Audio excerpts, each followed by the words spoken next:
Welcome to No Clip, the podcast that's like a book club for people who don't think books reward them enough for being good at them. I'm Chad Ruthermond. And I'm Andy Kinnick. And today we're going to be talking about Amnesia, The Dark Descent. But first, you may have noticed at the beginning, we have a theme song now. Oh, hey. It only took 100 episodes, but we decided to just go on Fiverr and be like, I wonder if we can just get somebody to do a song. And we did. And the guy who wrote its name on there is Speaker Freak. So if you like the song, you can check him out. And I guess you can have him make you a theme song. Yeah, he does. He's one of the few people who does chiptune music, which you think would be more popular. At least I would have. But there you go. And let us know what you think. I'm going to be fucking around with it a bit on the upcoming episodes until I settle on something that I like. So if you have feedback, if you think, oh, your edit was bad here, or it's too loud, or this part sucks, let me know. I'm going to try and work around it. Yep. And as always, if you like the content, we'd appreciate it if you give us a like or a rating. But back to your regularly scheduled programming. Mm-hmm.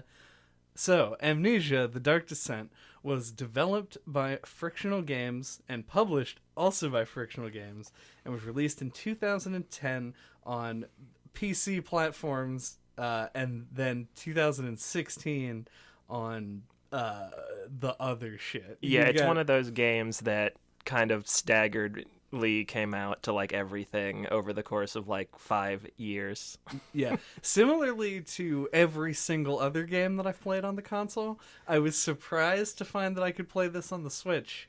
And it has a baller trailer that plays like a very serious bad commercial, and then ends up being a pretty okay joke at the end. So yeah, I already associated this game with the PC and didn't even think about trying to see if I could play it on anything else, and just played it on PC. Well, so do I. I'm gonna give a mild history, not a full history, just a little bit of history, a brief one. Yes. So this game developed by Frictional Games in 2010. On what they've called the HPL Engine 2. And HPL, of course, stands for H.P. Lovecraft because they're very heavy-handed with their references. But the reason it's the sequel to the engine is because the original HPL engine that they developed was used for a series of games called Penumbra that came out a few years before this one. And I had, on a lark, played through that whole trilogy. Which, if you're considering it after playing Amnesia, play Overture, which is the first one, and then the other two you'll just have to dip your toes into, because I couldn't really get into them. I finished Black Plague, but the third one is it's not even a traditional adventure game in that way. Yeah, I've heard of Penumbra, but I've never played it, and did not know it was related to this game. Yeah, same developer. Overture's really good. In it, you can hit enemies with a hammer, which is not what you do in this game. But moving past that, Amnesia is a horror game, and it's not a traditional survival horror. This game is responsible for a lot of things that we'll get into. One of them is the kind of nebulous meaning that we have to attribute to horror game now.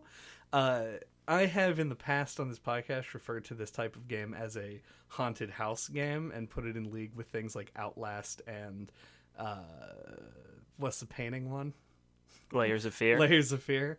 And I stand by that for the most part. This game is even more active than I remembered it going in, but it is still survival horror adjacent, at least. Yeah, no, I really like that name for a subgenre. I don't know if that's an official term that anyone's used or if you made it up, but it makes it an official term. Yeah, the No Clip coined term. Exactly. But I think that's a really good description. Yeah, there's not really combat. You're just kind of moving through a space and trying to...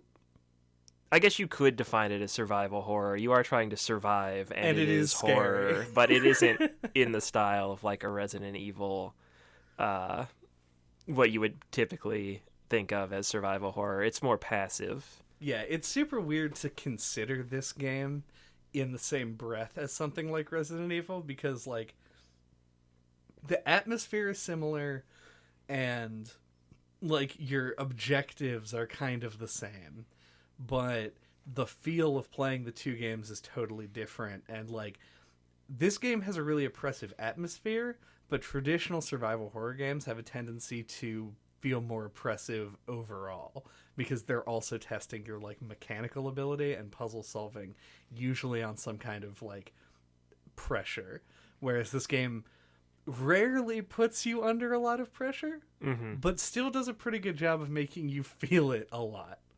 Yeah, it's more, at least in my opinion, that it confuses you or makes you feel uncertain about things more than it, like, depowers you or makes you feel like threatened, I think. Right. Depowered is a good term here because it's in other games when we talk about the player not being empowered, we're generally saying, like, they do things that other games don't do in order to hinder your ability to play them. Resident Evil's tank controls and, like, shit like that. PT being closer to this, actually, where it just doesn't give you anything. Like, your abilities are move and crouch. Yeah. You can jump sometimes. Light candles. Yeah. It's a very limited verb set, and I think that is, like, the reason that this game is good. Because anything more engaging than this, and they would have had to have, meaning mentally engaging, not like the game takes you out of it. But they would have to have, like, applied a lot of mechanical things here, and the ones that are there are kind of shitty, so I feel like going any further would have made this less enjoyable. Yeah, like, I forgot to capture footage while I was playing through this and went back and replayed the beginning last night to get it. And by the way, if you listen on iTunes, we're including video now on YouTube, if you were unaware. This is the episode 101 scramble to get information out. We changed some stuff, okay? But in doing that, I realized how little there is in the way of, like, enemy or, like, obstacles in your way in the first half. But from my memory, the first half felt more scary, and I think it puts more of an emphasis on the sanity aspect in the first half. And, like, one of the first things that happens in the main hall area is you go up the stairs to go to whichever room is up on the second level, and you hear, like, a scream, and it makes you turn around and divert your attention to one of the other paths, like to the laboratory. And that kind of stuff is sprinkled throughout the first part to kind of keep you on your toes and, like, not quite knowing what's going on mechanically. And then that stuff really falls off, like, once you descend, like, down the elevator to, like, the latter half of the game. Right, the wild castle in the ground yeah part. So yeah, I feel like it shifts focus kind of in the middle to, like, prolong the length of the game, I guess. And I don't really know how much we're gonna have as far as, like, breaking this down, like, part by part, but I do want to mention here the design of this game does, in my opinion, I would like to get your opinion as well, really stumble in the second half. This game is that first part where you are not being pursued by enemies all the time, and it's a lot more exploration and a lot of just kind of desperately moving from, like, lit areas and trying to figure out what it is you're supposed to be doing, solving whatever puzzles they've put in front of you. Feels a lot scarier because it's so unknown. And then the latter half of the game tries to, like, subsidize the fact that you have additional information and know what the enemies are and what to do by just putting you in mazes all the time. And it's just not as it feels more lame in the, like, the game has been crippled by your knowledge meaning.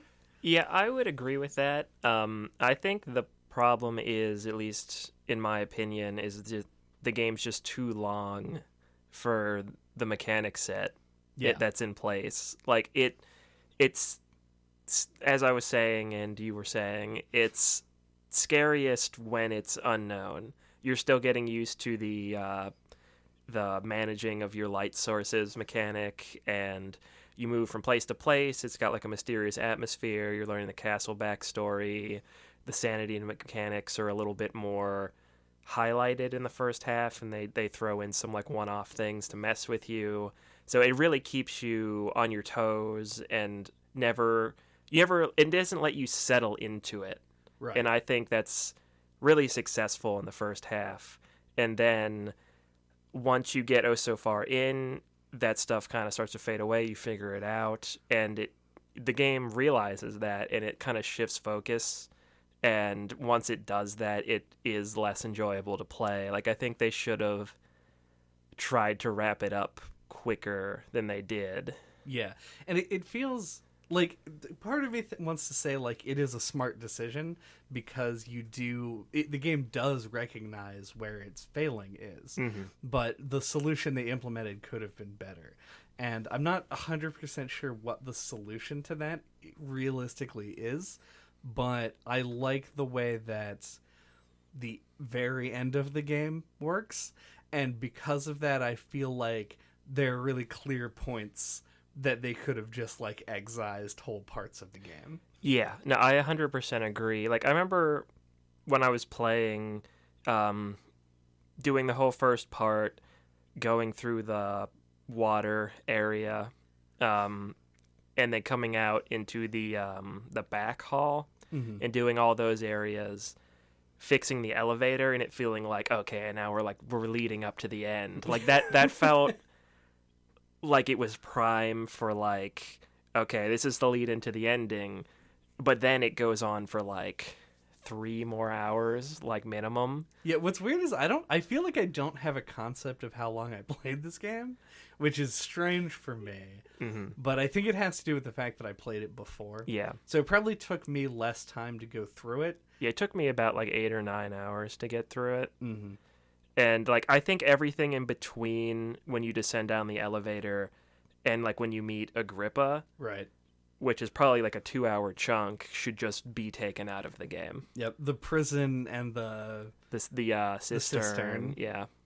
And there are like cool moments in those that could have been like repurposed and moved elsewhere that I don't necessarily begrudge the game having, but it does feel like it drags a bit. Yeah. It's like they wanted to be more ambitious and to like make a more like full fleshed out game from what they had, but they didn't have enough ideas to fully do it in a way that was like polished and enjoyable. Another thing for consideration is that they wrote a narrative around it and couldn't figure out how to tell it in a shorter period of time. Maybe like there's like they deliver it all through like journal entries you find laying around. I feel like that would be on the easier end of like having to edit down as opposed to like having cutscenes and stuff. Right.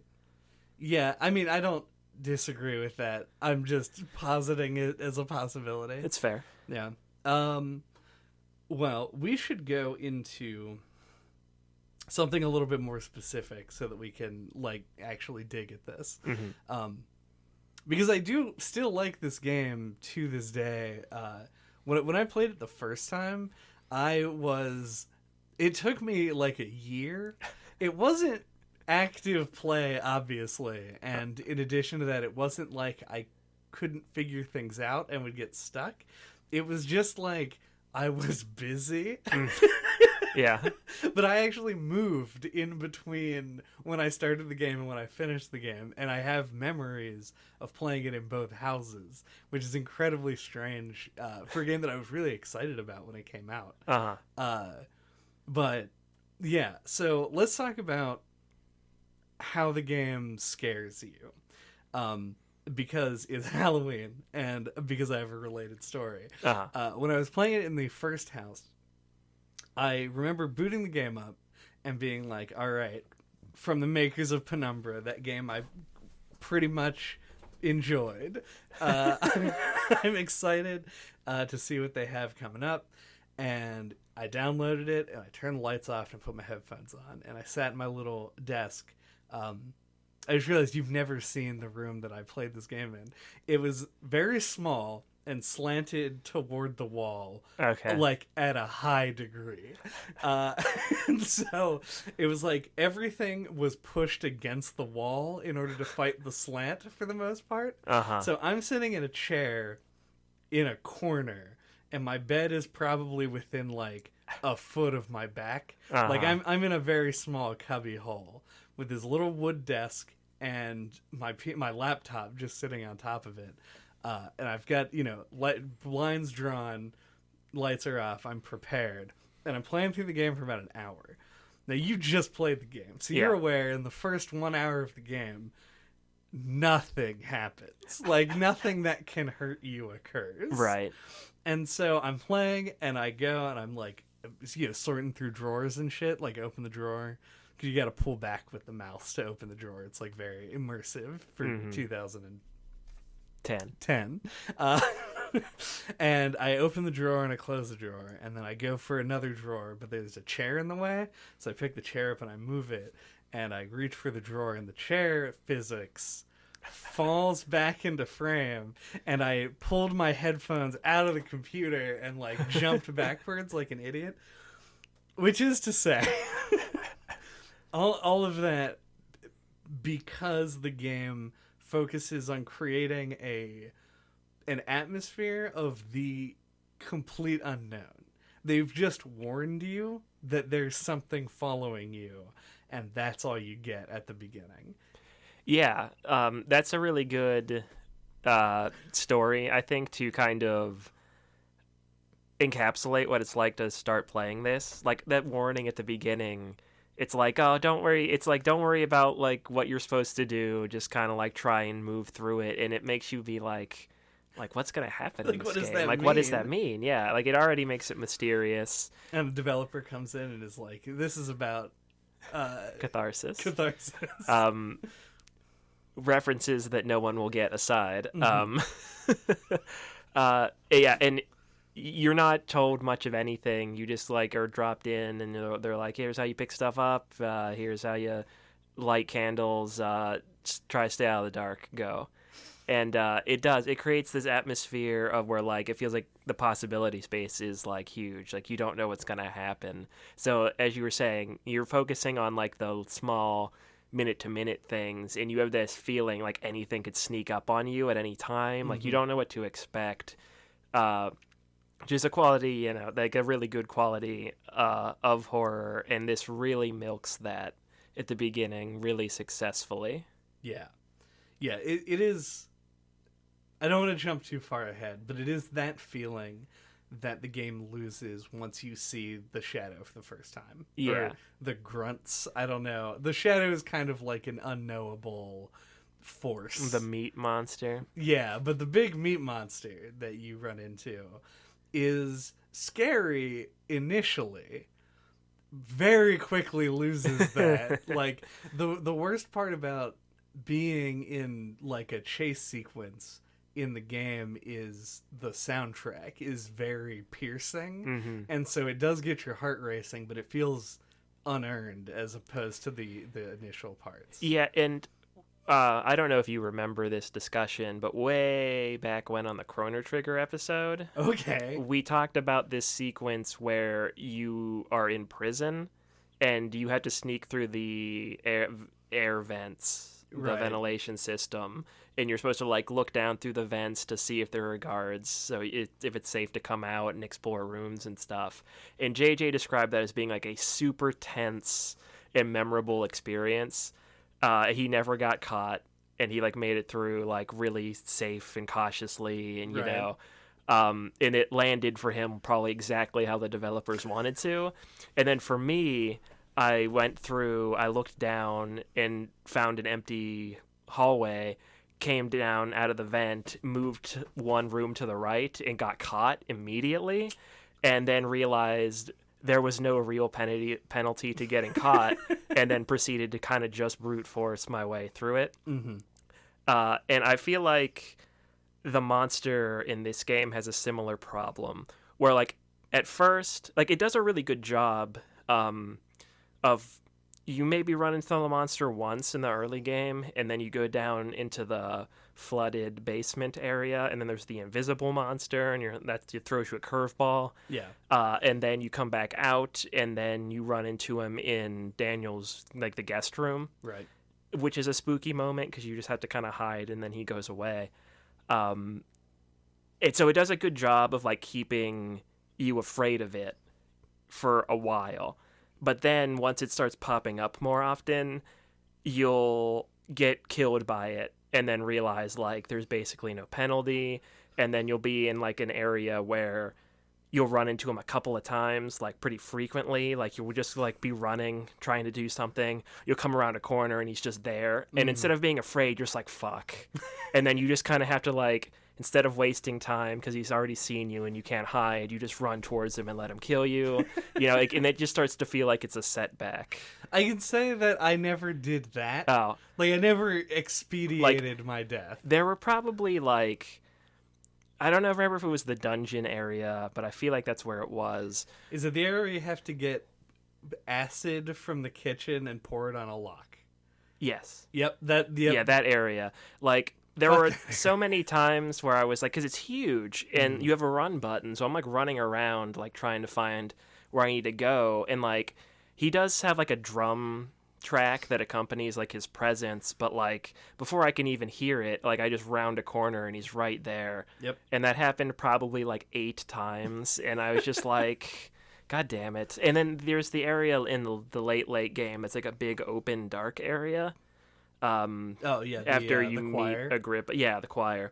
And that area, like, if I ran into him there, I just, like, ran into him and let him kill me, because I was just like, you can't get away from him. The choir, as far as I'm aware, is like a no fuck ups zone. Like, you can't light the lantern, you can't run, you can't really even walk, because this is an instance where I think the enemies are a different model, and there's multiple of them that are, like, throughout. So you end up in a situation where you just kind of have to hug a wall and move around, which I don't even hate the choir that much.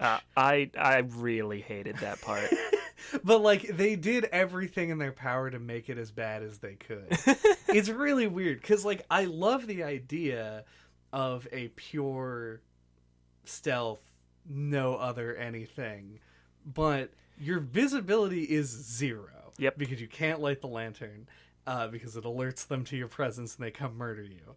You can't run away from them because they're faster than you are, which is important and good in the beginning of the game, and bad and terrible in the choir. And running alerts them to their presence and they murder you. Yes. So you just have to crouch in the dark and walk forward. And the fact that it's so simple not to do the things that get you caught, the thing that you're fighting against is your own impatience, like just being like, I can't keep crawling, I'm sick to death of it. It's a huge area, and you had to, like, find at least, like, 3 different doors to find sphere shards or whatever you're doing. Yeah, and if you're going for the good ending, which I found out that there was one this time I played it, there's, like, a big mushroom in there that you have to break with a hammer and take the core out of. And so that's, like, another thing you have to find in this big empty black area. Yeah, so, it's lame. This discussion has made me want to make 2 comparisons. Okay. I feel like a game that does a character stalking you super well is Metroid Fusion.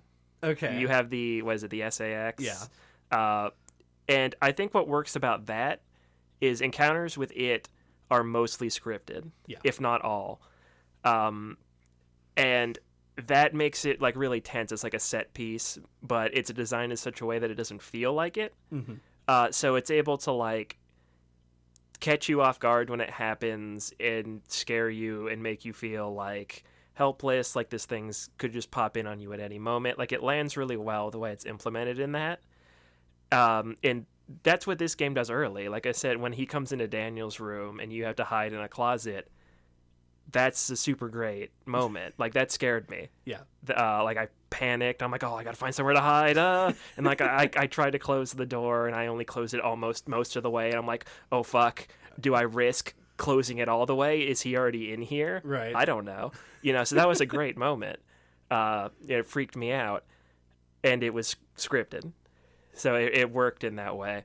And then I want to make an obligatory no-clip Dark Souls reference, All right. where I think patrolling enemies that can catch you off guard work really well in a game where you can fight back in an action game. Like, it's a great, scary, tense moment when you get jumped by, like, a patrolling knight in Dark Souls, because it's not an instant game over. Right. You can fight back and you can win if you keep your cool.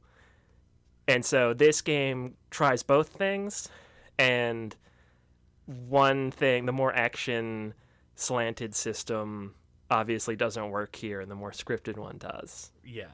I want to agree with you, but I also want to offer sort of like a slight defense of what they did. Sure. Because you are correct, and the only counter argument that I have against the action oriented part of it is that is just probably because of Amnesia is industry standard for this type of game. Outlast and its sequel, Layers of Fear, like any other horror game that has no combat, generally speaking, follows this: enemies are patrolling enemies, and you're basically playing a stealth game. Mm-hmm. And I don't hate that. I hate it sometimes, and I've mentioned Agony before, but Agony was a game that I was excited to play, and it was terrible, and the biggest reason that it was bad was because every encounter was just avoid the enemy who's patrolling, and it just was... It didn't do enough to make up for it. Uh-huh. I think Amnesia does do enough to make up for it, but my defense of the mechanic itself, and probably the reason they put it in, is because when you script every encounter with it, then you have your players will not be as afraid if they don't think they can randomly run into it, or that they have no agency about when it shows up. Mm-hmm. And you do an Amnesia in a way that I do like. I like the fact that you can take an area carefully and look. Like, one of my favorite little mechanics in the game is part of the sanity system. Is if you see something unsettling, it'll harm your stamina, and seeing something unsettling includes looking at the monster. So if you do run into one, the incentive is to like crouch in a corner and look at the ground like you're playing a video game version of the Blair Witch. Mm-hmm. That isn't the video game version of the Blair Witch that was developed by Bloober Team last year. But that, I think, works well in the systems because you can't get comfortable. And the water monster is basically the better version of this, where you have full agency. Like, you have the ability to... You know where he's going to be, and you know how to avoid him. And so the tension comes from your execution of it. And because the lumbering meat monster is not a... It doesn't have the same tells, and the punishment is much higher, and also not... we'll get into it. It works in the way that you talk about, where it doesn't feel like it's that threatening. Yeah, I'll agree. In pretty much every other area, it is fine. Okay. It works the way that you were describing, and I was just being dumb and impatient for running around. But in the big, open, pitch black area, it doesn't work. Yeah, the choir absolute failure in that respect. But also, I didn't even mean that as like a takedown of your play style there, because I also run, because you have to run sometimes. No, I'm just saying that's more my fault that I had a problem with the dungeon area than the game. Yeah, the other problem that you mentioned that is very valid is that getting killed by the monster doesn't fucking do anything. Like, I don't know what I would want it to do. It feels weird for me, Chad, to want them to actually take progress away from me. But like in the dungeon, if you go into the kitchen and go into whatever the storage place and grab your glass pot that you need to get the acid, and then die, you still have it when you come back. And it really doesn't incentivize taking things in like a slow, cautious, tense way when you can just go balls to the wall and sprint for the glass and then come back. Yeah, the only thing I can think of, and it would almost certainly require some restructuring of how the game works, is having like oh god, what's it called? Was it Detention? The Red Candle game? Yeah. Having like little like save points, like little like a shrine or something that you like stop and pray at, and it like saves your progress, and if you die you respawn at it. That sort of a thing, like basically like a checkpoint system, save point system thing like that. Yeah, could work. I don't disagree with it. I think the atmosphere that they try to create is like a weird combination of that like uncertain nervousness and also like a very relaxed, like this is a Saturday night by the campfire, not the campfire, probably more like a fireplace. Reading by candlelight. Yeah, kind of a game, because it does do the first thing really well by putting you in this mansion, this castle that looks like a mansion with all this unknown shit. I think it looks like a castle. It does look like a castle later. The opening parts, it's just like carpets and shit. It looks really nice. I think it looks like a castle. I'm not saying it doesn't look like a castle. I'm going to give the art team more credit than you, Chad. That wasn't even supposed to be a slam. That was just... there were some really nice rooms. It's a castle, but it looks like a mansion. Yeah, it doesn't look like how it's supposed to. I'm Chad. But yeah, it does that. The part where you don't know what's going on. But then the game is also like... The game saves your progress all the time. Don't even worry about winning. Who cares? Just play the game for fun, you know? Like, it has this casual vibe at the start. And it would be weird for them to then be like, but we better get to that bonfire. Else you'll die and lose your whole... If you let the fury crawl up your arm. I think it would work better if they didn't tell you what it did. Like, they were just like, make sure to pray at these altars. Like, maybe... It'd be pretty obvious. They could make maybe the sanity loss more harsh, and then praying at the things would, like, restore it. Yeah. Or something. I think that like I said, you'd have to restructure the game a bit if you added something like that, but I think it could work better than what's in place now, theoretically. Yeah, and I don't disagree. It's just, like, there's a lot... This team did make games before it, right? But this game was such a breakout hit, like, affecting... It kind of launched PewDiePie's career, so I guess we can thank it for that one. But there were a lot of people who picked up this game, and I can imagine that the team probably has had these thoughts before when suddenly their small indie game sold millions of copies, and they were like, ugh, I wish we had, like, hammered out the dungeon part a little bit better, because now all these people are going to see it, and it'll probably be a point of criticism on some asshole's podcast in 10 years. Yeah. So, I don't know. I don't disagree with what you're saying. I just really like the game. I also like it, but I was just thinking, just random thought, and then we can shift to something else. But, like, you could tie it into, like, the staying in the light kind of mechanic. Like, you could make almost like a Resident Evil style save room where you find a room that's, like, totally lit. Right. Or something, and you just kind of, like, hang out in it for a bit, and it fully, like, restores your brain. And acts as a checkpoint. Yeah. Like, that you'll go sent back to if you die. Yeah. That could be cool. You could even... I don't know if you guys are working on Amnesia 3, but listen up if you are. You could create save points like Ori style by using the tinderboxes to light several candles in an area. So if you have like 4 or 5 tinderboxes... Or like rooms with fireplaces. Right, If you light the fireplace, it becomes a save room. Mm-hmm. And lighting a bonfire it was not a cliched thing in 2010. could have gotten Nope. away with Yep. it too if it wasn't for that meddling From Software. Do you want to talk about the sanity? Yes. Because this game, we talked about the true progenitor of the sanity mechanic with Eternal Darkness. Sanity's Requiem. Yes. Last 2 years ago? Last year? I think it was 2 years ago. 2 years ago? And it did it in a very video game way. Eternal Darkness has a green bar that you can restore with spells and potions, and gets damaged when you look at enemies, or when enemies look at you. Mm-hmm.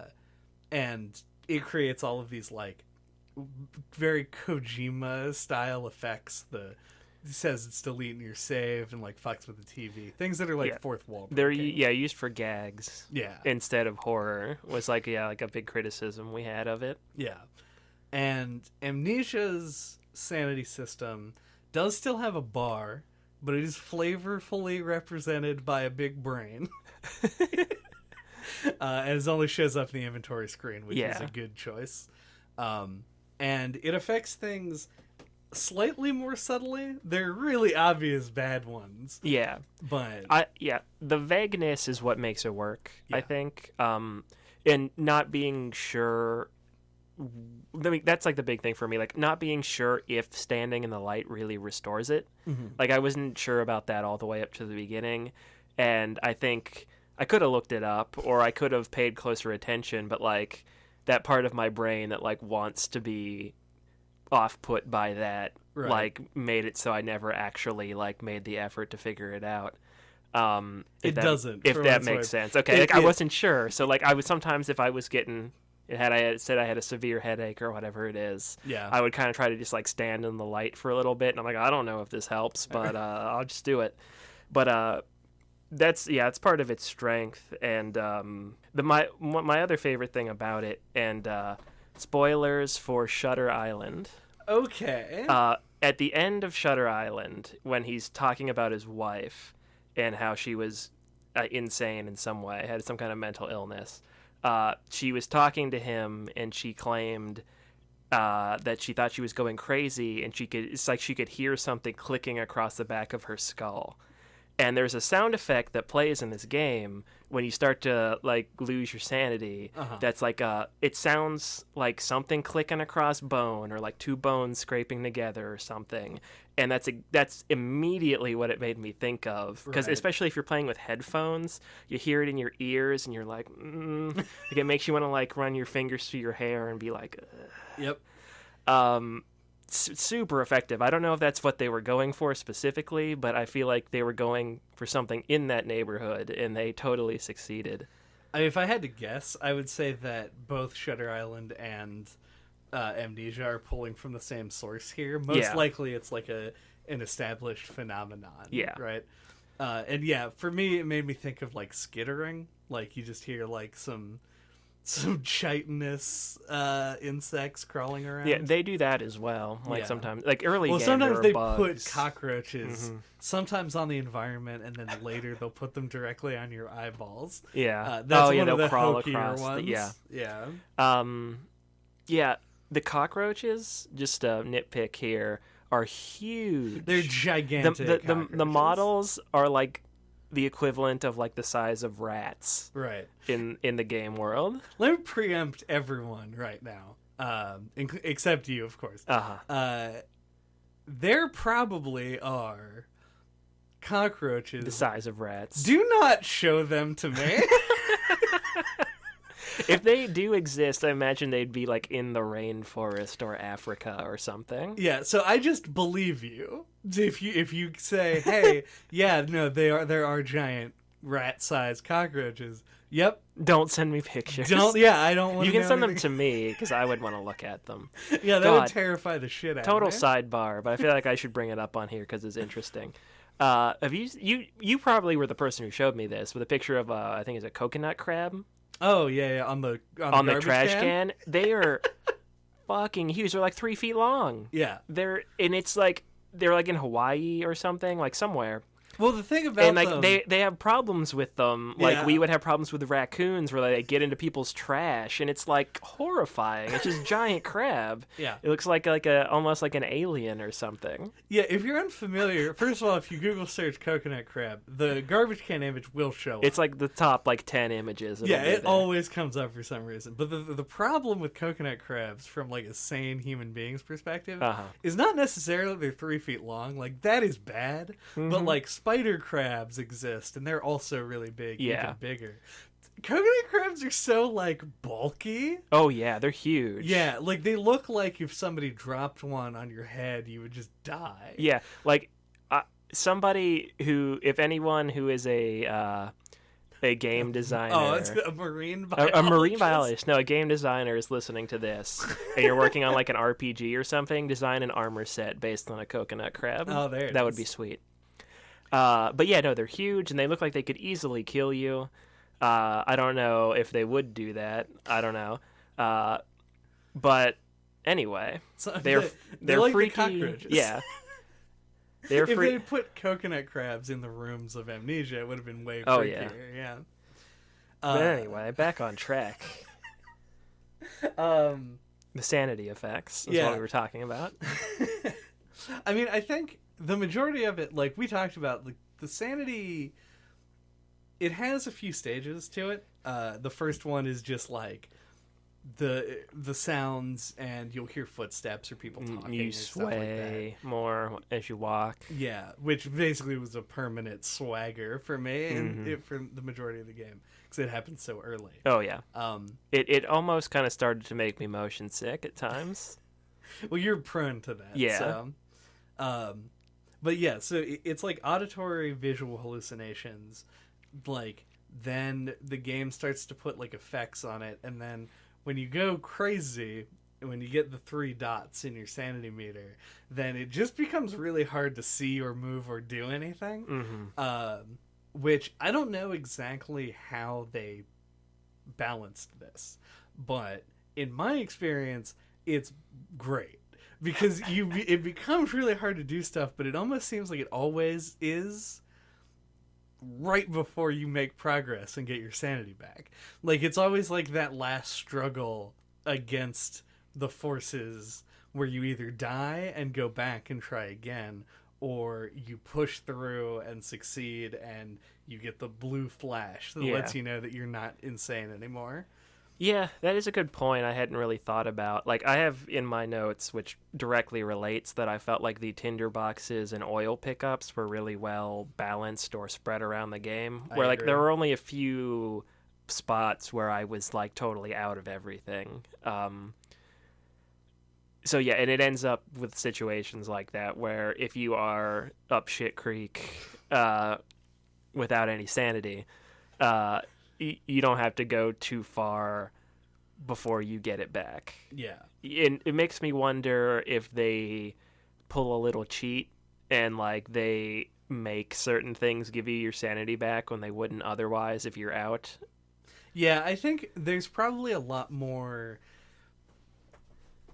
puppeteering of it than the game lets on, but like it's not something that I really even want to know. Exactly, like I was saying with whatever mechanic. Oh, the light giving you your sanity back. Like, you don't want to look it up. Yeah, it's like the you Resident want it to Evil remain 4, mysterious. Yeah, it's like the RE4 like difficulty, like the fact that it rubber bands for you. Yeah, it is like you don't want to know that when you're playing through because it feels like it takes away from like your triumphant moments.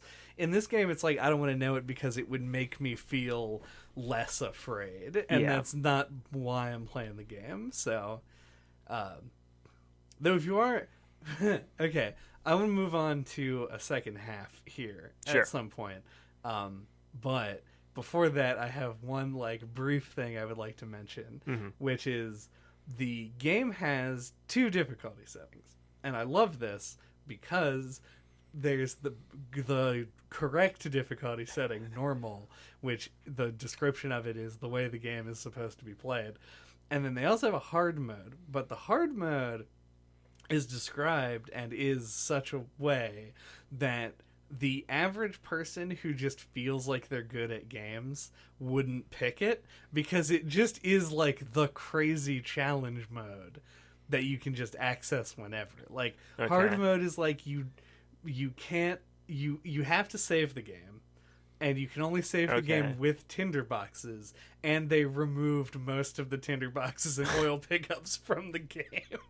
Okay. So they just like dwindled your resources way down and spread everything out a little bit more, and then gave you another use for the tinderboxes, which is probably good. I can almost see that being implemented in the normal mode, as I actually kind of described with the well-lit room. Yeah, thing. the fireplace room. Yeah, so I like that it's there, because I feel like people were like, why does this game have like a hard mode or whatever? And they're like, here's the challenge mode. Yeah, and if you were really into this and you played it a couple of times, you would probably start to learn where all the tinderboxes were, and it wouldn't be at all difficult. Yeah. Once you like knew where stuff was. Yeah, so it is more of a... It's more of a challenge, but it's so much more of a challenge that if you know nothing about the game, you would never choose it. Yeah. I mean, I guess unless you're just really into punishment. Like, I know some people do that. Like, yeah. But you would just lose so much progress so often if it was your first time. Yeah, so it's a good call to say that, like, normal mode is, like, the intended experience, which will drive most people to that. Yeah. Which is what you would be good to do for most people. And the game doesn't need to be harder to be scarier, because the actual, like, dangerous encounters are like the least scary parts of the scariest part is the first half, which is easier. Yep. All right. First half.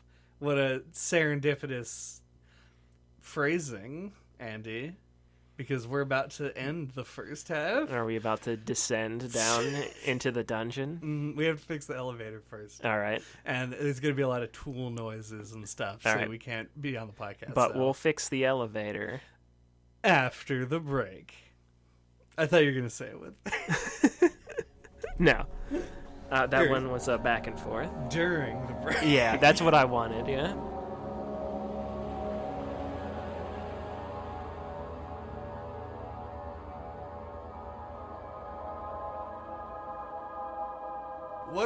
What do you want to talk about next? So something that you mentioned just kind of offhand on the first half was the fact that you actually have to hit the interact button on an object and then push the stick forward, or mouse if you're on mouse and keyboard, forward and backward to actually like open doors and drawers. Yeah. Something I think is great in a horror game. Yeah. Like you actually feel a more realistic sense of like dread of opening a door when you actually have to physically do it. Mm-hmm. And it's not just an abstracted button press. I think it goes... It not only goes beyond that in how effective it is, I think it also flies in the face of your typical logic on this type of interaction. Like, the fact that they gave every single thing in the game physics, like, not most only... things. Yeah. Well, anything that you can interact with has physics. And it's like... If you, like, opening the doors has, like, an actual feel to it, and the doors only open one way, and you don't necessarily know what way it's going to be, which adds some tension to the, like, chase sequences, where you have to be, like, throwing doors open as much as you can. Mm-hmm. But it has this, like, there's a dichotomy, because there are things that look silly, where you'll pick up a big rock and you'll throw it like a football player. And heavier objects don't go as far, though. That is true, yeah. So at least they thought about that. Yeah. And so there's some elements that are real goofy, like why you would be in this scenario and take the time to, like, stack some chairs up on top of a desk or something. Mm-hmm. But it faces it really honestly. And, like, there are even some puzzles where you have to, like, put things on top of each other in order to climb to new areas. And, God, I feel like I should hate it. Like, everything about it seems shitty and bad. But it works so well out of nowhere. Like, the fact that there are these physics puzzles and a few platforming elements. Like, it makes you feel like the game, like anything is possible in the game space. And I think that adds to that level of, like, being unsure about what's happening, and led to my scare with the chair. The chair scare. Yeah, it adds a sense of, like, realism in that way, where it feels like whatever you have at your disposal could be used to figure out the problem, which is hard to implement in games. Yeah. And there's some, like, that in multiple places, the solution is just to break shit, which is almost never the solution in adventure games that are structured like this. Yeah, like one of the early moments, there's like a hole in the wall, and I was like thinking, oh, I need like a hammer or something to break this. But then like I go and I pick up a chair and throw it at the wall, and it like busts a bigger hole that I can jump through. Yep. And those kind of moments make you feel real smart and cool. Yeah, it's a good way of like implementing puzzles into areas where otherwise it would be difficult or really contrived to put them. There's probably a term for the kind of puzzle this is, but we don't know it. But it makes it feel like you used your ingenuity and less like you solved a puzzle. Right? Yeah, like there wasn't a rune somewhere that you toggled and it broke the wall open. Yeah. You can get a similar experience. I found this out as I was playing. I didn't actually do it, but I read about it. There's a sequence in the end of the game where you have to escape from a prison cell, and the way that you're supposed to do it is you break this pipe off of the wall, and then you stick it in the wall and you like jiggle it back and forth, and it breaks a bigger hole in the wall, and then you reach through the hole you've created, which is hard to perceive because it's first person. It's entirely on a flat plane. You don't actually have an arm, but you reach through the hole in the wall and shove this like wooden pillar down, and it pulls part of the wall over. However, you can actually clip through the wall of the cell out into the main area. But the game has like a weird trigger system, so when you clip through the wall, the other wall just falls over.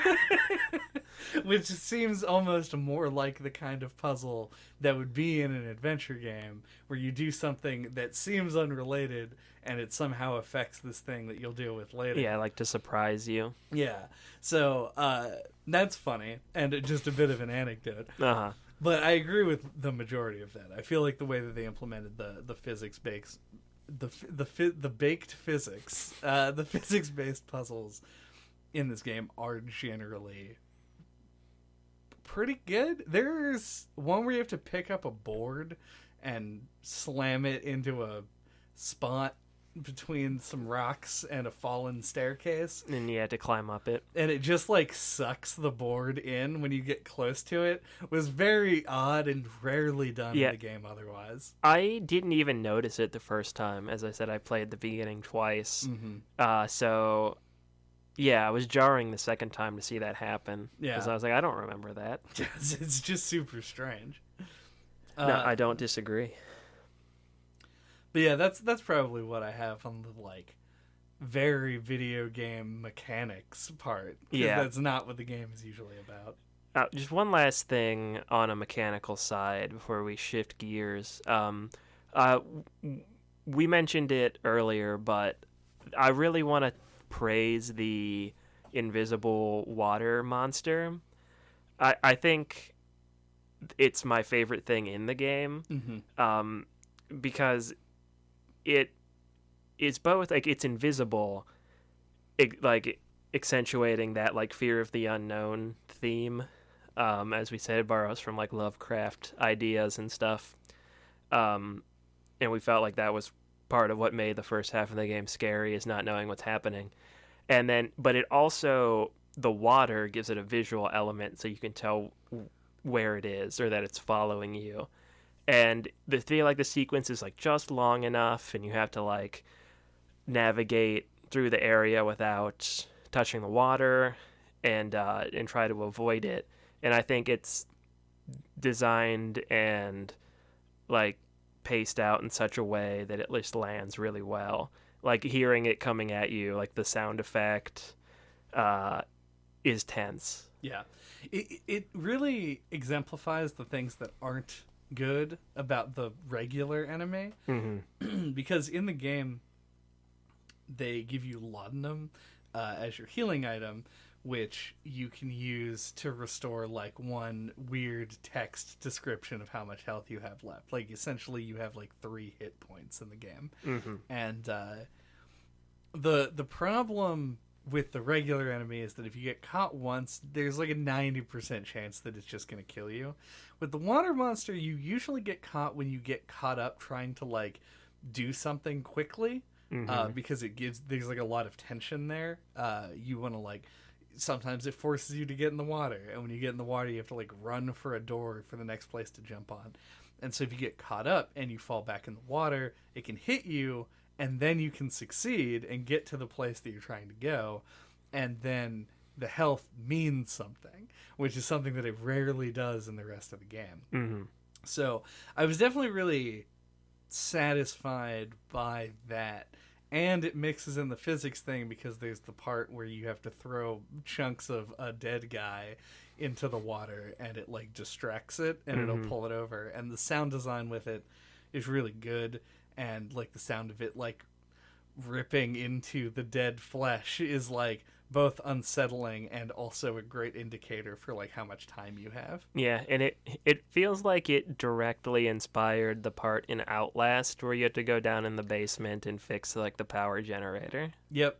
There's a lot of, I mean, Outlast I think is a game that owes a lot of direct inspiration from Amnesia. Mm-hmm. And it's pretty visible, but yeah, you're definitely correct on that one. Yep. I talked about the sound design there in the water monster. Yes. But I want to say, as far as the like audio visual presentation goes, I think the sound design really slaps, and the visual design is slightly lacking. Yeah, I feel like I have like one of my first notes is this game feels a lot like a early to mid 2000s PC game. Mm-hmm. Like the fact that you have to go into your inventory and select the key and then interact with the door, things like that, and like just the UI feels like so old PC game. Like it's just like this ugly, compartmentalized like menu, Brown squares. Yeah. I feel like, yeah, the fact that this is an indie game from 2010 and like the kind of tools they would have had to work with, or like what leads to that, like the visual presentation feeling a little bit lacking, because I do think this has some pretty good looking parts. I like the back hall in particular. It's my favorite area. It's got the cool fountain. Yeah. And I like the look of the guest room and the study, etc. So I think that part looks pretty cool, but yeah, on the whole, it does look a little bland, maybe. Flat. Yeah. I think the game, obviously, for myriad mechanical reasons, largely takes place in the dark, and that helps. yeah, and I think that there's also a visual element to that. I really like the environment design. I think that, generally speaking, with a few exceptions, the prison, the cistern, that kind of shit, has a good look to it. Like, I think it is creepy in a way that is very expected. Like, it doesn't break any molds, and really never does, despite the game's sort of like more cosmic aspirations near the end. Mm-hmm. It is the very straightforward like castle, crumbling rock and wood partitions and regular doors and padlocks and shit. Yeah, old abandoned castle. Yeah, it's straight out of the old abandoned castle playbook. Yeah, like I think they want the idea that horrible experiments and torture happened in this place to make it feel creepier, but they don't really lean into that. Sure. It has areas, though, like... Okay, we'll get to the end part of the game in a minute. But prior to that, you have a lot of samey looking rooms and corridors and shit.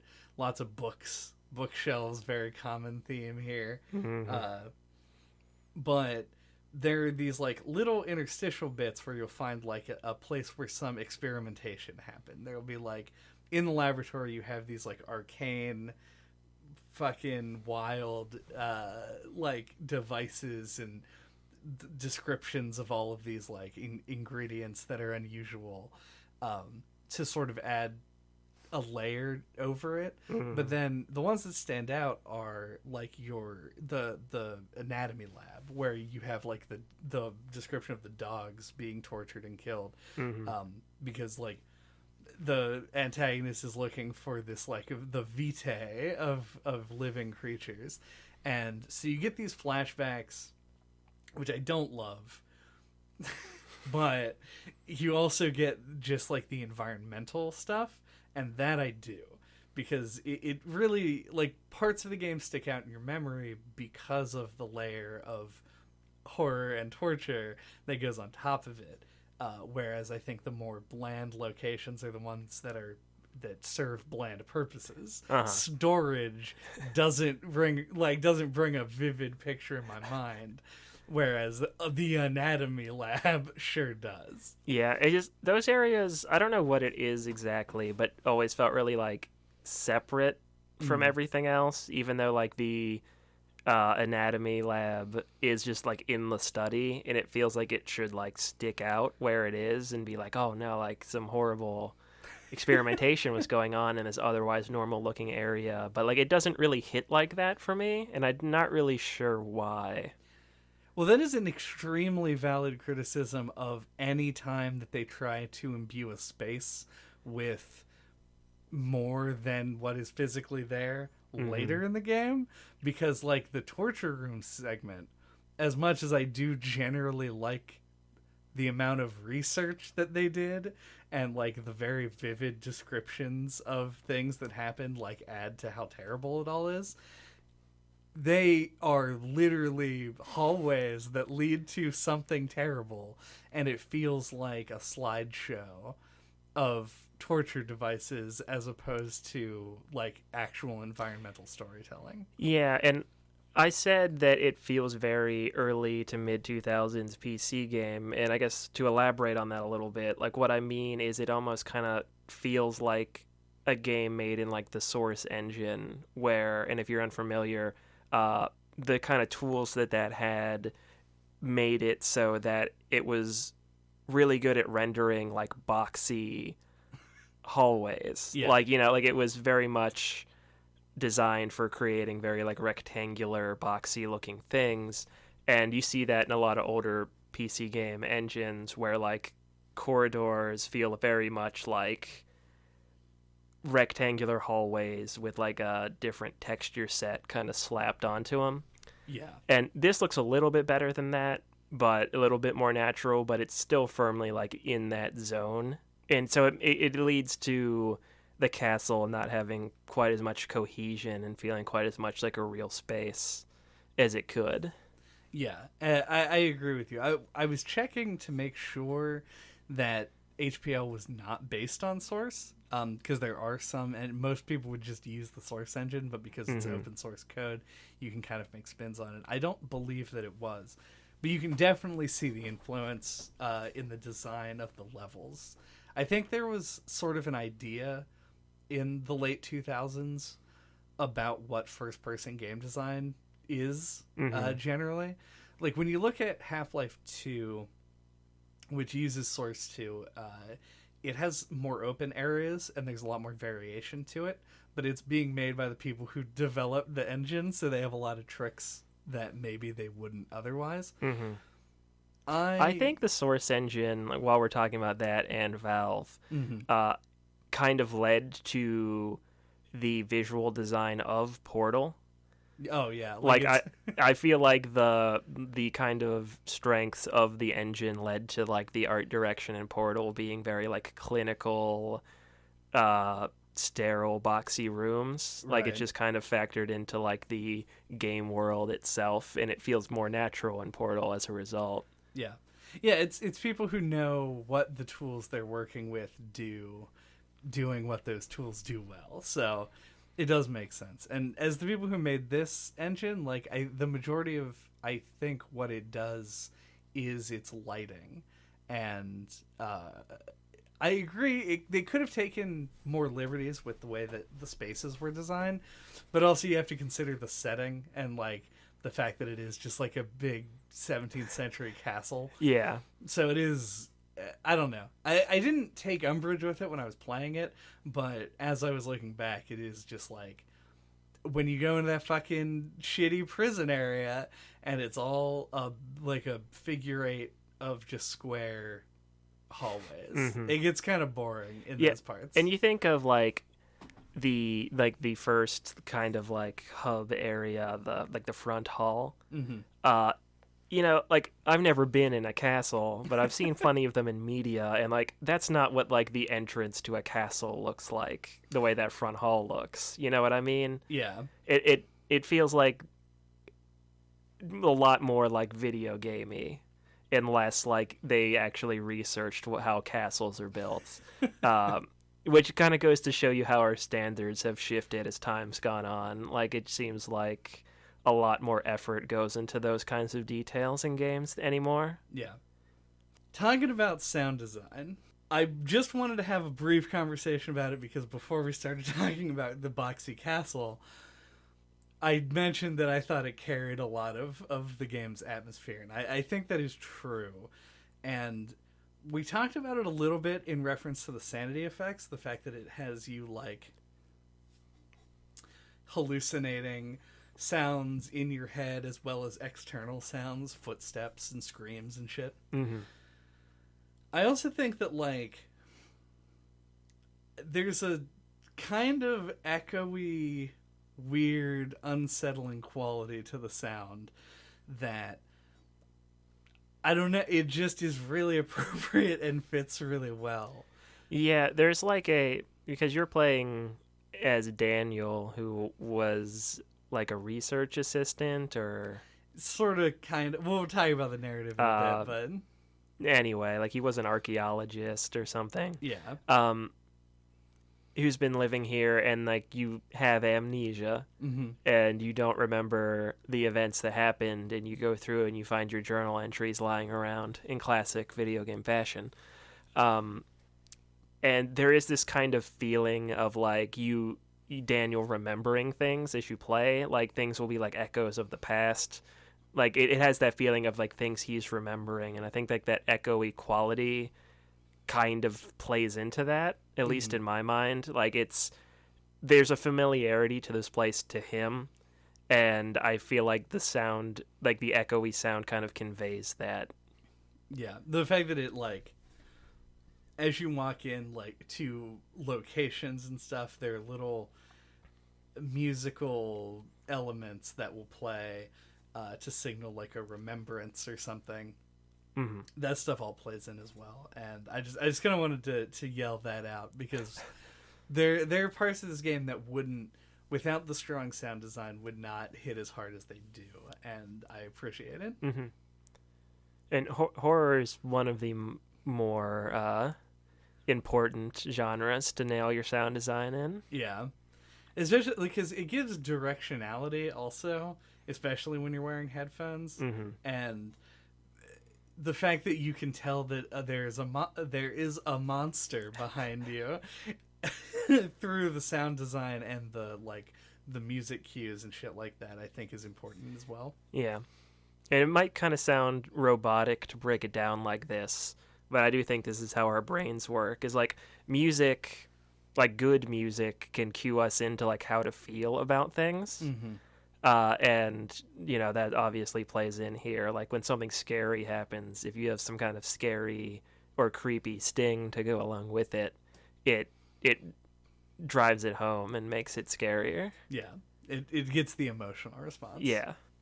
Um, You want to talk about the story? I do. I was trying to say something about emotions and all that, but it didn't really come to me. But what did come to Daniel was an ancient curse. So the plot of this game, which is where it gets its name, is that your character Daniel, and this is the bow on the package that is our criticism thus far. Uh-huh. Your character is not introduced in like a traditional sense. You wake up and start playing the game, and you're given this like fairly early on that you have chosen to forget. So you presumably know nothing at all. The note even tells you what your name is. And so you end up with this totally blank slate character. And as you learn more things about the plot, the less foreign and unknown everything becomes.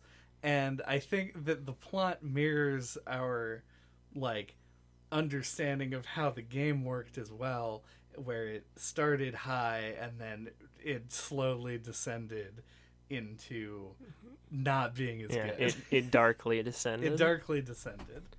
Yeah, I would agree. Yeah,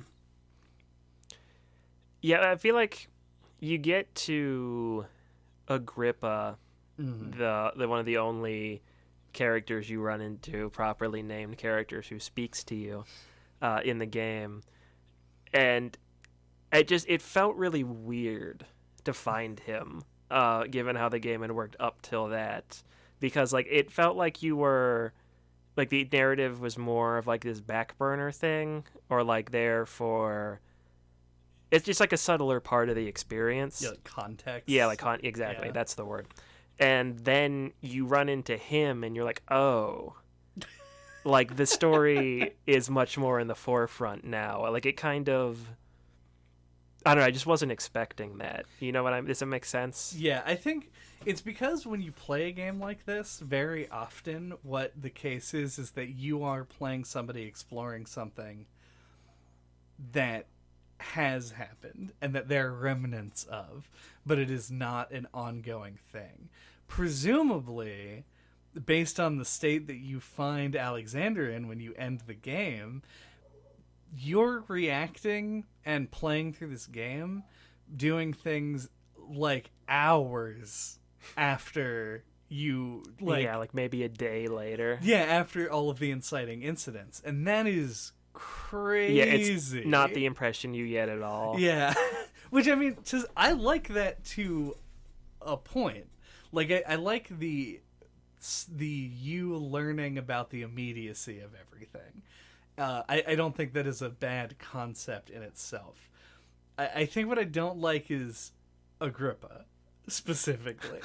Agrippa is way too cheery and, like, is just a total cheerleader for you as you're doing the last part of the game. Mm-hmm. And it feels not only tonally out of place, but also just not what you would expect from somebody in his position. Yeah, I agree with that 100%. It feels... His position, for the record, nailed to a wall. It's not a happy position to be in. No. And he is immortal, so he's been there for, like, ever. Yeah. You said that he's, like, way too much of a cheerleader for you, and it almost feels like a shortcut in, like, instead to victory. But, no, like, to get you to, like him, so that you want to put forth the extra effort to save him, instead of, like, organically making you care about him. Yeah, you were a million, billion, trillion % correct. The Agrippa's like cheery disposition is almost entirely the only explanation that I can come up with is that people would see this mangled corpse that they put in the game and expected you to want to save and went, fuck it, and just proceeded on with the rest of it. Like, even if he provides helpful information, he gives the impression of not being something you can trust. Because Right. you couldn't trust anything else in the game. So they had to make him love you in order for your, like, for you to change your mind about it and say, maybe I will help this dude out. Yeah, and and if they were subtler about it, you run into the problem as well that his predicament would seem like not at all something you could help with. Yeah. So like they had to be more like on the nose with it and be like, you're supposed to help this guy. With this formula. Yeah, get these secret things. Yeah, and it's kind of tedious, like his whole quest line. So I looked something up later in the game to do with his like quest line or whatever. Mm-hmm. Like what exactly am I supposed to do, and like is there like when am I supposed to do it? Like, is there a cutoff point where I won't be able to go back and help him? And then like I looked up what you're supposed to do, and I was like, oh fuck this! Like that guy can just stay nailed to that wall. Yeah, there are elements of it. Like I kind of like the parts of the quest individually, but I think having them all together and in the place that they're in the game, it's like, for me, the one that breaks it is the blood. In order to get the blood that you need, which you don't need the blood, you need the vitae in the blood, of course. But you have to like have a string that you find and the pot that you've had, and you make a pot on a string, and then you dip the pot on a string into a grate in a hole in the ground in one of the torture rooms that if you didn't know you were supposed to be looking for it, you would have never ever in a million years tried to interact with. And that kind of like kills it, because I feel like nobody would ever just, because otherwise they're fairly convenient. Like that one is there. The other one, you find the meat in like the only room that you can access before you like flip the switches and open the two side doors. And it's in a fairly prominent position, like you just grab it. And then the puzzle with that one I think is cool. You find a note, blah blah blah, talks about the water monster, and there's one in a well, and so you put the meat on a thing and lower it in, and it eats the meat off of the bone, and then you pull the bone up, and then you can render the shit from it. And that clicks with me as a fan of like point and click games, Right. as like some shit that I want to be doing anyway. But like you're gonna run out of lantern oil, so you're wandering around the fucking dark looking for a little grate on the ground. You don't know that's what you're looking for. You don't know that's what you're looking for. And I'm sure there's lots of blood other places you could be pulling this from, but it has to be this specific blood. It's very weird. And we got way off the narrative here, but like that is my problem with Agrippa. He's tedious. He's way too happy, and even like I almost would forgive it if getting the good ending, the Agrippa ending, by throwing his head in the portal, just like ended the fucking universe. Like it was actually the worst ending, because it would be like a subversion of it, but it just like an wasn't. interesting one. Yeah. But that being said, I also said the same thing on a previous episode that I'm now drawing a blank on what it was. So I feel like, it was in Pyre. I was hoping that like the main guy in that would like go back on his promises and like cause a bad thing. So maybe that's my fault for wanting things to just do the opposite. I mean, when they're so heavily telegraphed that they're going to be one thing, you want them to do something more interesting with it. Yeah. And this game didn't with Agrippa. Yeah. I don't disagree with that. Yeah, I just was one iota yelling into the void for like a good 4 minutes there. Yeah. And you described the stuff you need to get to do his quest as being convenient, and I would say that it is the opposite of that. I mean, location-wise, but that's it. I still disagree, but you're gonna walk past all of it anyway. I don't know. You are, but I feel like it's all pretty obtuse and super easy to miss and tedious to complete. Yes. I also don't agree, or I don't disagree with that, but I just wanted to disagree with your choice of words. But yeah, so the thing that you, as we described, wake up maybe just mere hours after it occurs, is that you, Daniel, brought an orb, a mysterious, unknowable orb of properties unknown, back from an excavation where you feel like something is like haunting you. And so someone reaches out because you have disclosed publicly that you have this orb by the name of Alexander of Brennenburg, which is an ominous name. And he offers to like help with this because he's seen it before, etc., all this shit. And the reality of it is the orbs are this like unknown substance of some elder thing, and he's collecting them because they can power a portal to the game doesn't tell you. It's another universe or something. Yeah, it is explicitly left blank to fuel the sort of like eldritchness of it, yeah, because of how heavily inspired they were by Lovecraft. And I want to say it's marginally successful at it. Yeah, I think that's a pretty big success. Yeah. Like, it would be lamer for them to say what's on the other side of the portal, I think. Or like what his motivation is, or why he wants any of it. I do agree. I think that the issue that I take with it is that there's too... It doesn't feel as though the consequences of what's happening are adequately resolved. Like, or even stated. Yeah. Like, you don't really have a motivation to stop him other than he's the bad guy. Yeah. Well, the reason that Daniel, past Daniel, pre-Amnesia Daniel gives is that Alexander made you into a monster. Right. Which I think is valid. Because you go through all of these, like, scenes of you torturing and killing people. Right. Which is bad, I would say. And then you're given the imperative, like, go to the inner sanctum and kill Alexander. Harry Potter. It says. But I mean, he's just gonna like blip out of the universe anyway, so it seems unnecessary. Yeah. I mean, that seems like a win for you. Yeah. And one of the endings is that. Yeah. Like, there are 3 endings to this game.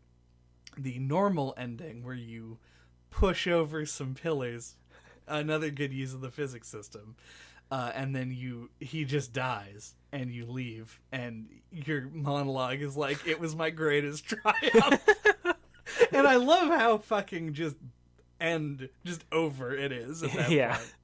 And then there's the ending where you throw Agrippa's head into the portal, which takes him to Johann Weyer, his fucking like old master, that he was his protege, who has already ascended into whatever plane of being that portal represents. And then he does something to free you. Right. And they're like, congrats, pats for Daniel, good job. And then the third one is just Alexander opens the portal and fucking leaves. Yeah, and you die. Yeah. You get crushed by like rubble or something. Which is almost just incidental at that point. Yeah. Like, the door to leave was there the whole time, but Dan's just not into it. No. It's just...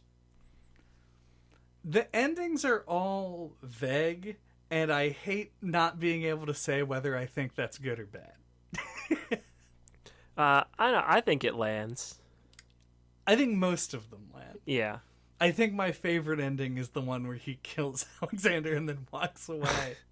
Because it's just very funny. Yeah. But I guess it's fun. It's a very human, funny, good way. Because you walk away thinking, like, I accomplished my goal, the monster has been stopped. Because you cannot know what would have happened otherwise. Right. I don't know. That's where I'm at narratively. I liked it mostly. Yeah. I don't have a ton to say on it really. I got the ending where you don't do anything and Alexander goes through the portal because I ran around that room forever and somehow didn't realize you could push the pillars over. And watching you do it made me really mad that like I was like, how did I not realize I could do that? But I think like narratively they're all fine. Like I think the narrative itself is just fine. It's more about like the atmosphere for me, and I thought like the endings kind of suited the story. Yeah, no, it's fair. There's one other thing that I wanted to mention on narrative, but it's more narrative delivery than it is anything else. I love one that most of the game is voice acted. The fact that there are like notes and stuff that you pick up and it reads it to you, and whenever there's a flashback or whatever, you get that there, right? Because that's like to me that's an extra step that most games wouldn't take. And even if it's not like every single one, it's still enough that it feels more personal. It feels less boring also than to just stop and read. Like there are games that I like that my biggest complaint is all of the story was delivered in 4-page long things where you just have to not do anything as it happens. Yeah, I would agree. The voice acting is nice. It's such a big part of the first like half of the game, like finding the diaries, or the journal entries, and having like a decent chunk of them be read to you. I don't know. It feels like a nice release because you spend a lot of the early game being like tense and going from here to there, and then when you find the papers, they restore your sanity, I think, when you find those. So you get the nice blue light, the sound effect, and then you get like it read to you, and it feels like a nice like, okay, stop for a second. It's like bringing your character and the player closer together. Like you get like a moment of reprieve. Yes. Yeah, no, that's a good, because that is a good way of saying it, because the game really thrives on using Daniel as a blank slate so that you can put yourself, like, he has no really noticeable physical characteristics. He does hold the lanterns, he's a white guy and he has a puffy shirt. And that's about it. And so those moments where Daniel gets to sort of like become characterized, you feel like you're learning these things in the same way that he is. And so Amnesia, while not the most unique trope in the whole world, suits the game really well for the reasons. Yeah. I do hate the fucking screen effect whenever they do a flashback, though. I don't have any constructive criticism, I just don't like it. Fair enough. It's hard to see, and I basically always would just stop and wait for the narrative to finish. And then I feel like it's what it wants you to do. Yeah, maybe. I don't know. If it was, then good job. But yeah. I don't know. At least that's the impression I got, because I would always stop as well. This podcast has also stopped. So, do we have freaky thoughts? That's way too general. Descending thoughts? Sure. Do we have dark thoughts? That seemed too, like, general to me as well, but whatever. Well, if you've listened to the No Clip podcast for the last year, you know that I'm just going to have all of those things in a row. So, yeah, it's fine. But anyway, I like this game. I feel like it's easy to criticize it. It's just one of those games. I think it's because of its age. It has noticeably aged. But what's here, like at its core, is really interesting and was successful in a lot of ways. It was still like creepy and unsettling and scary in places. Playing it now, 10 years later. So yeah, I liked it a lot. I really thought it was immersive with like having to open and close the drawers and doors. I liked the sound design, like especially the Sanity one, sound effects that played in your headphones and made it feel like things were like crackling around in your brain and et cetera, et cetera. Felt like a game went on a little too long for the mechanics set, felt a little bloated. So probably would have been tighter if it would have been condensed down a little, taken some things out. But overall, I really liked this. I knew it by reputation, so my hopes were a little high, and it ended up being a little disappointing, but, not really that much. I still thoroughly enjoyed it, and glad that I've finally played this, because it's a game I've known about for, probably 10 years. Yeah. So, yeah, thumbs up for me. Very good Halloween game. Not too long, and yet, one thing we didn't bring up is this came out in 2010, and I feel like it was kind of a shot in the arm for horror video games, which were kind of in a lull at the time. And I think this is at least somewhat responsible for kind of bringing it back to where it is now. Yeah. I want to base my final thoughts sort of around that idea of reputation as well. I think it's a little bit cheap, I guess, to talk about Amnesia retrospectively when it is known to be sort of the progenitor of what modern horror games are. But going back to play the game that I played on release originally, it was not a known quantity necessarily outside of people who were actually hyped about it. And it surprised me because the game, despite its reputation retroactively, and despite its plot and its setting, is really unpretentious. The game really lets the game itself speak for itself. It doesn't do a whole bunch of crazy effects and the cinematic fucking B-roll cutting over the castle and shit to make you feel no establishing shot of the castle. That's a good point. Yeah, none of that. It is very just, it puts you in and says go ahead, and you just go ahead and do it. The game tells you up front probably the most pretentious part of the whole game, where it's this is a game's blah blah blah for the experience, etc. It's I should assume that when I go in, but whatever. So I was impressed by how well it held up, is basically what I'm getting at. I think the game is still really good, and I think it's definitely worth playing. It hits a point on the the scatter plot of horror games that I don't think is really overlapped, despite it being the thing that a lot of them took inspiration from. So it still feels unique and it feels cool. It's a good game. I like it. I recommend it. Especially for Halloween. And to play alone. Don't stream this like some jerk ass. Just sit in a dark room with headphones on and play the game. Thank you for listening to No Clip this week. What are we talking about next time? Next time, we're going to be talking about the scariest game of all time, Luigi's Mansion 3. Oh my god. This is a real, vanity one for us, I think, because we were like, what games do we want to play for October? And we were like, we both want to play Luigi's Mansion 3, so we're not going back to Luigi's Mansion. We're not playing Dark Moon. Mm-hmm. We're just going to play the third one, because that's what we want to do.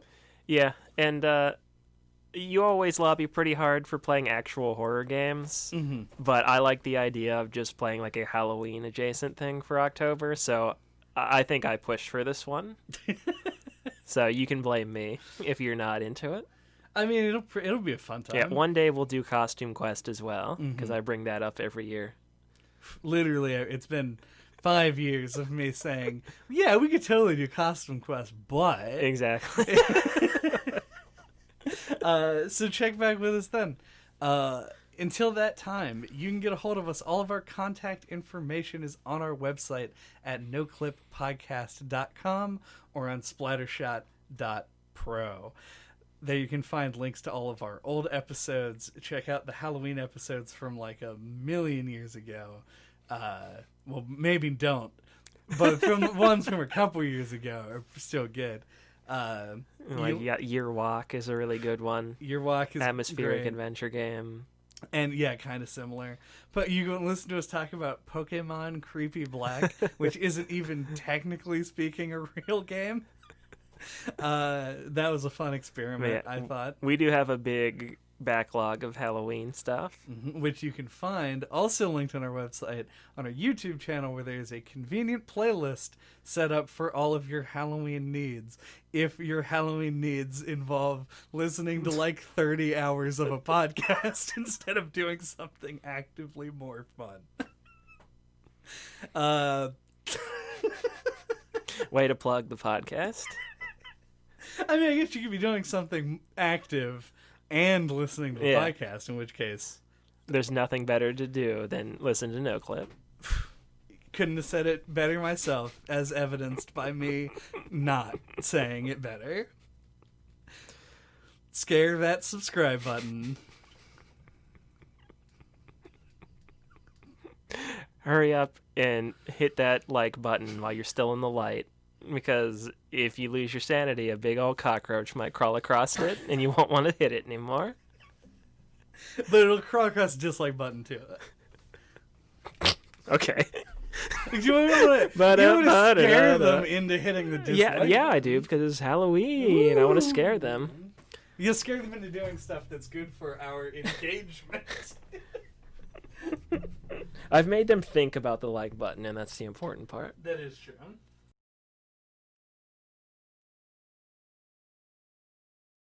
If somebody asked me how to truly be happy in life, I would tell them that what I seem to do, for some reason, is never stop thinking things are funny. Because I noticed that I started laughing in real life as I could hear myself also laughing on the recording. It had been maybe 30 seconds to a minute since I last heard that same thing that made me laugh before. And it did again. Just never stop being like a child. Yeah. Just everything is new and funny. Today on the podcast, we're going to be talking about Peekaboo, Chad's favorite game. It never got old.